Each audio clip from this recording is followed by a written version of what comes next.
Davido cries out as they threaten to stop his show that is coming on in December in Lagos just because of what happened.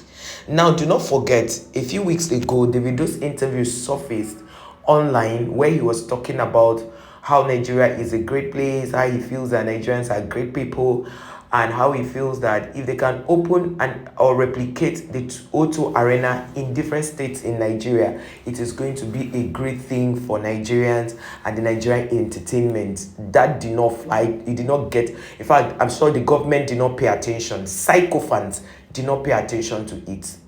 But the moment Davido was asked, do you think, as Donald Trump is coming into power in January, Nigerians should leave America and go back to Nigeria? And he was like, go back to where? He said his country right now is in shambles, and that was economically. He said the economy of, so when you hear economy of my country, it means he's talking about government policies. He never said anything that had to do with the people. In fact, even when they asked him, is it because of the trenches? He said, no, that's not the point. That living now is becoming difficult because of the policies. So if somebody talks about government policies, instead of antagonize him, instead of look down on him, instead of try to bully him, the best thing for you to do is to ask necessary questions. What can we do? What can we advise the president to do? Those of you who are being sycophant, what can we tell the president? If this man or not also can stand on, can come to the same Arise TV to say that the president is confusing them. They can't believe that Tinubu will do a thing like this. They can't believe that Tinubu will give appointment to people to states where he never won election, federal appointment. They can't believe it. While on the other hand, a sitting senator had come to say that he never saw any documents coming before the floor of the Senate to say, oh, we want to buy planes. But all of a sudden, those planes were purchased to add to the presidential fleet and the vice president's fleet. The vice president's own, and you know how they start this thing. They will send one person to go and start pushing the narrative. Oh, we need to change the plane for our president. I say one of the one that shocked me till today, is the one that came on Arise. And they asked him, sir, why do you want them to get plane for the president when people can barely eat? He said, yes, because he's the president, he's the number one citizen in this country, and the president needs to be protected so that nothing will happen to him. So it is a new plane that will not determine. Let me tell you something, even new vehicles develop fault. A new plane can still crash.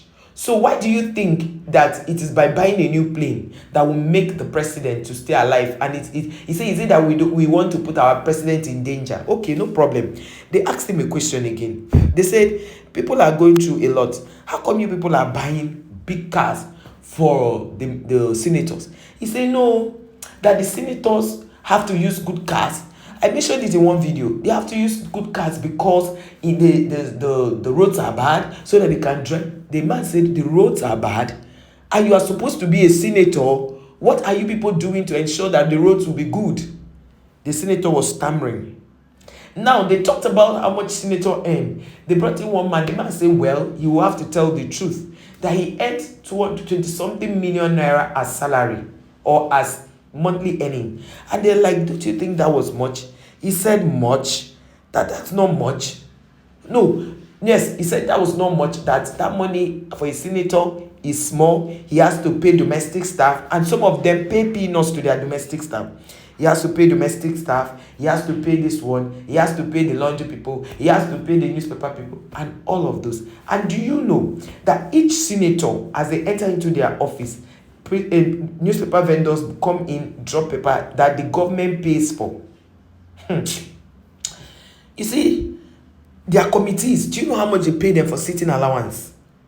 So the thing is, we don't care how much you eat, but make the masses live a normal life. You said that you will remove subsidy. President Tinubu, you said if you remove subsidy, Nigerians will stop borrowing and they will put it back into the economy to boom it. But right now, as we speak, sir, you know very well that all those things were being cosmetics. They were just cosmetic statements, because as me and you are seeing this thing, none of those monies is brought back. They are still borrowing. Now, Mr. President, you are leaving for France today. Were you not supposed to invite the France man to come to Nigeria? Or they will say, oh, because France can give aid through the whatever, they can do this. But I also saw Niger Republic refusing to take aid from the UN people. Isn't it enough that we should sit down and look inward? Sir, you brought up unnecessary taxes.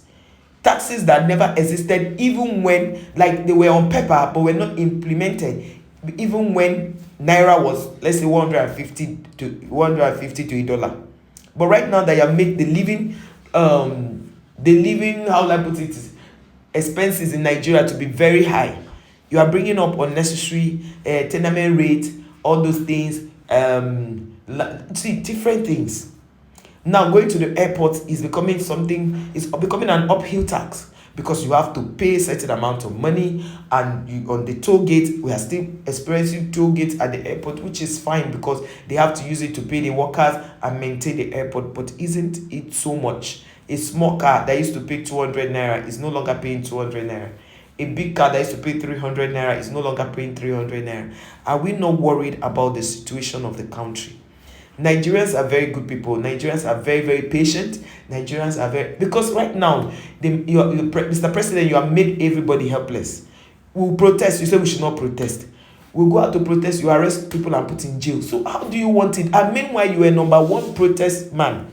And then your television network, the TVC, if people are talking anything about you, they're not supposed to put their mouth, because they have never come out to say, President, this thing you are doing is wrong. They bring out controversial topics to use it to push traffic to your channel. Sir, you are still making money on YouTube and you are the president. And you know, I would say to me, from the moment I knew that you own TVC, I stopped clicking on TVC. I don't used to even watch their news, because their news is usually one-sided. But from the year I knew you owned it, I pulled out and stopped watching TVC. Yes. Because even the interviews you people will grant are from other topics. But when it comes to the polity of the well-being of our nation, and the other lady was other name, the anchor, say that the president, that they have criticized the presidency. Were you the one that criticized? It's your guest that criticized the presidency. Did they call on Mr. Tinubu to say, sir, we hold you accountable. You need to pay. You need to do this. You know, some of you, you allow, because of the money you get from wherever you work, to be cloud your judgment. So, they are paying you, even if they are paying you 1.5 million or 2 million to sit on that seat and anchor. What about your neighbor? Are they living fine? Are your neighbors living fine? That's the question. This traveling, they are traveling to go and see the France president, and they are telling us how they are going to dance, how they are going to welcome them. So it's not something you'd have talked on phone to save money. It shows that you people want to put us in the same spot forever, because you are going to make 8 years. I even heard that they want to go and amend the constitution so that people can increase your tenure to maybe 10 years or maybe 15 years. Whatever you want to do. But as far as the Nigerians are concerned, this country will live. You people should leave Davido alone. He aired his opinion. Davido never called your name. I think most of the people that support you, whenever they mention your name, their brain stops. They begin to look for a mistake. Your name wasn't even mentioned in that podcast. They said the country. And if you know that the country is giving you sleepless night, advise Mr. President to do the right thing. He met fuel at how much? He took it to 600. How much was fuel when he came in, when he was sworn in? It was not up to 300 naira. He took it to 600. From 600, they took it to 900. From 900, now fuel is 1,000 plus in a country that produces fuel. So let us make that make sense. And then you people are threatening the video. You bring that, people are sending him messages threatening him. They will not make him, his show will not hold. Let us see how that show will not hold in Lagos. Let us see how. And like he said, he must not perform in Lagos. It's not compulsory. Davido goes out of the country and does everything. He can decide to go and perform in Abuja. He can decide to perform in any other state in Nigeria, and he can decide not to perform in Lagos. They can decide to even remove. Somebody is saying your father's power plant is in. The power plant is not using it to service you people. So you are trying to use all those things to blackmail Davido. If you knew what he said is wrong, then fix the society.